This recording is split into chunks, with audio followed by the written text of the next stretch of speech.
Boa noite! Está no ar para todo o Brasil, Direito em Debate. É isso mesmo, você pode comemorar. O primeiro programa de justiça da TV brasileira está de volta. Depois de 10 anos no ar, esse é o primeiro programa dessa nova fase, agora aqui, na Rede Vida.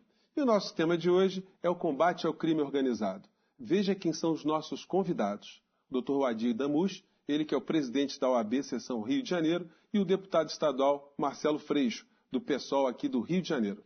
Antes da gente começar a tratar do nosso tema de hoje, eu gostaria que o presidente da OAB, Dr. Wadir Damush, falasse um pouco sobre a volta do Direito em Debate, um programa que abriu as portas para se falar de justiça na TV brasileira. Boa noite, Dr. Wadir.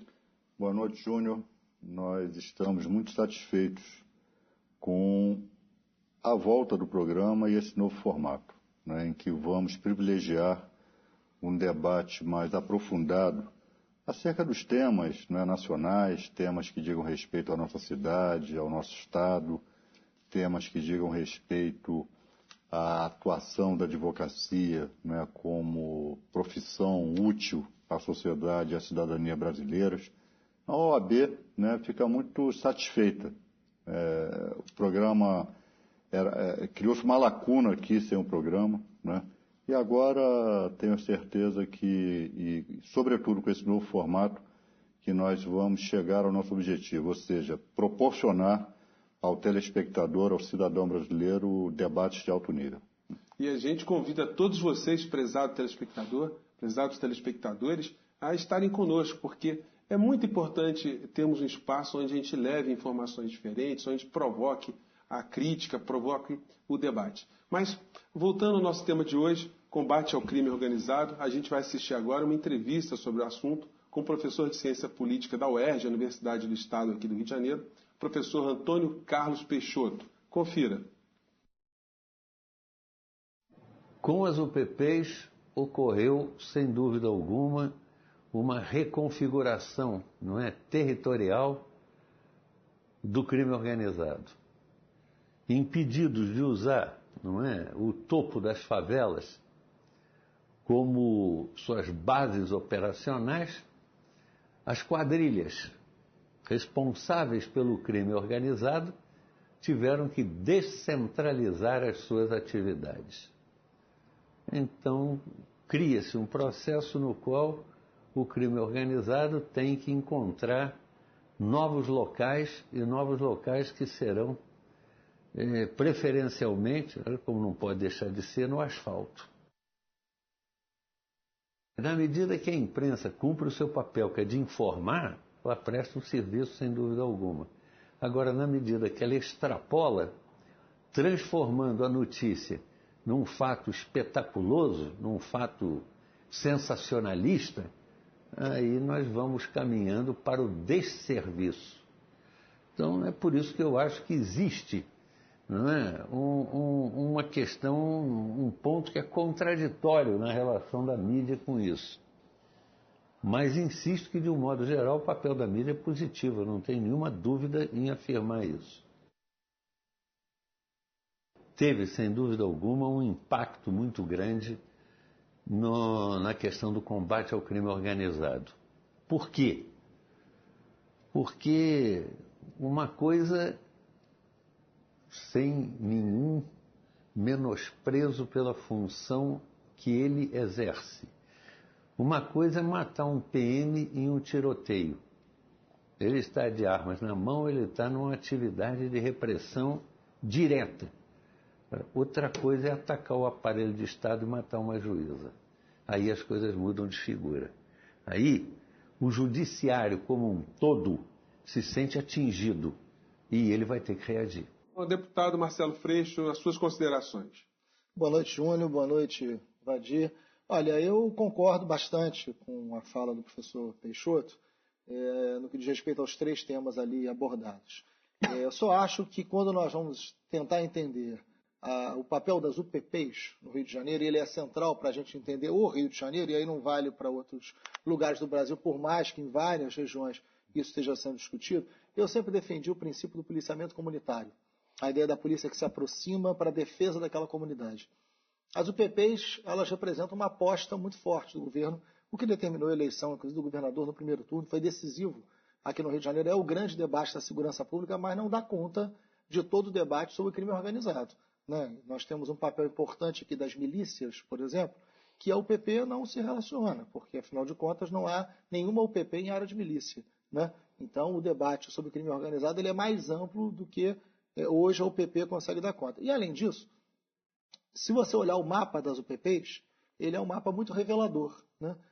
Onde as UPPs estão estabelecidas não são necessariamente nos lugares onde a criminalidade era mais organizada ou mais atuante. Não é verdade. Por que você tem 4 UPPs em Copacabana e não tem nenhuma UPP na Baixada Fluminense, né? Porque o crime em Copacabana era mais violento e mais organizado do que na Baixada Fluminense? Isso ninguém defende, ninguém aceita. Então, o debate sobre as UPPs é também um debate sobre um projeto de cidade, de uma concepção de cidade. Aí tem a ver com Copa do Mundo, Olimpíada, o Rio de Janeiro sendo preparado para grandes investimentos. Então, o mapa das UPPs, que é o corredor hoteleiro da Zona Sul, a área portuária, o entorno do Maracanã e a Cidade de Deus, atende a uma lógica de cidade. Isso significa que não seja válido o projeto? Muito pelo contrário, né? Você tem avanços consideráveis dentro do local onde ela foi colocada. Retirar dali a presença do tráfico de drogas armados é uma vantagem. Qualquer morador de área de PP que você conversa, ele vai te dizer, olha, melhorou, é melhor do que ter o tráfico, mas não dá conta de tudo. Outros setores do poder público têm que chegar e ainda não chegaram. Isso o próprio secretário de Segurança, Mariano Beltrame, defende a mesma coisa, né? Saúde, educação, cultura, emprego, isso tem que chegar junto com a polícia, porque senão o desgaste é inevitável. Então, o debate sobre cidade, sobre segurança pública, não se restringe ao PP, precisa ser aprofundado. E falando em crime organizado, evidentemente, você tem aí o papel das milícias como um elemento decisivo que as UPPs não dão conta ainda no Rio. Pois é, Todd, como a gente tem esse propósito de mexer nas questões mais a fundo, quando a gente está falando de UPP, a gente para de pensar um pouco por que existem as UPPs, por que existem tantas comunidades excluídas, se isso não é também uma questão a ser enfrentada para se diminuir a criminalidade. A gente agir com mais prevenção e com menos UPPs. Isso remonta a aspectos históricos, remonta à política econômica em vigor, né, nesse ou naquele momento, né? Mas é melhor o PP do que política de extermínio, né? Isso nós sempre dissemos, né? A tradição aqui no estado do Rio de Janeiro era daquele combate a esmo, aquele combate sangrento, né, guerreiro, né, de invasão de favelas, invasão de bairros pobres, chute na porta do barraco, autos de resistência, né, extermínio de inocentes ocupados, enfim, pouco importa. Então não é essa a política de segurança que se quer, que a cidadania civilizada quer, né?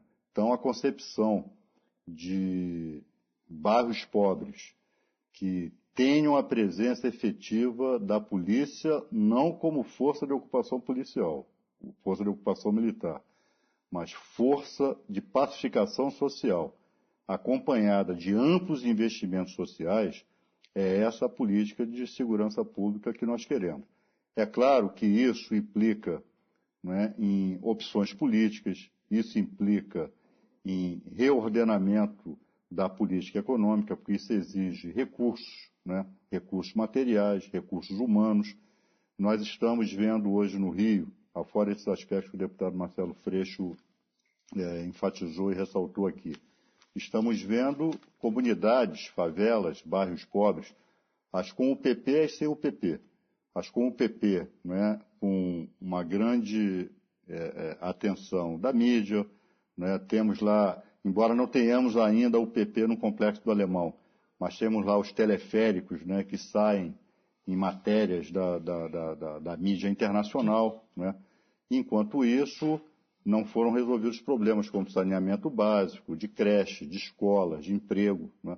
Então, o Rio, ao mesmo tempo em que saúda o advento das UPPs como uma concepção de segurança pública alternativa à política de extermínio, mas também vai viver uma encruzilhada, né? Porque isso vai aponta a necessidade de instalação de UPPs em área onde a milícia domina, né, em outras áreas, em outras regiões do estado do Rio de Janeiro, que exigem, né, as UPPs. Agora, isso desafia recursos humanos, recursos econômicos, né, e vamos ver como é que fica isso. Só espero que após as Olimpíadas, após a Copa do Mundo, né, nós não engavetemos essa concepção, né?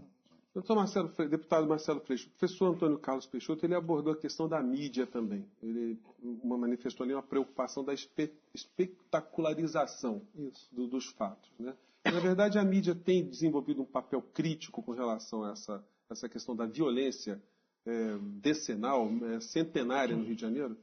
Olha, quando a gente fala da mídia hoje, na verdade, quando você olha para os grandes veículos de comunicação, eles também fazem parte desse projeto da cidade. Apostam em uma coisa, não apostam em outra, né?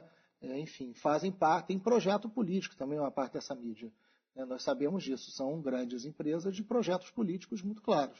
Então, é evidente que quanto mais um assunto for debatido na mídia, ganha a democracia. Agora eu vou dar um exemplo, pegando exatamente a fala do professor Peixoto, né? Ele fala da juíza, da Patrícia Scioli, que nos custou caro, né, a sua morte. Ele tem razão, qualquer vida vale a mesma coisa, mas um assassinato sobre uma juíza é a tentativa de calar o Poder Judiciário. Tem um peso aí que é diferente, e o Poder Judiciário tem que responder a isso, né? Não é que a vida da Patrícia valha mais do que outras vidas tantas perdidas, mas é a tentativa de silenciar o poder público.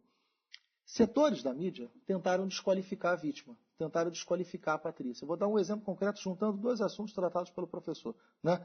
Jornais importantes fizeram páginas inteiras tentando desqualificar a vítima num caso tão emblemático quanto esse, o da Patrícia, né? Uma juíza assassinada covardemente, que no seu exercício da profissão enfrentava o crime organizado, brutalmente assassinada, e parte da mídia, né, não, graças a Deus foi minoria, né, de forma desrespeitosa e leviana, tentou desqualificar a própria juíza numa abordagem que a gente não sabe bem a quem interessava isso, né?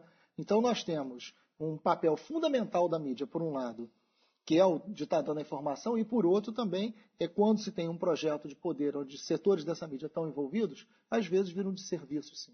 Deputado, a gente vai fazer agora um breve intervalo, mas o tema está muito interessante e a gente volta já já.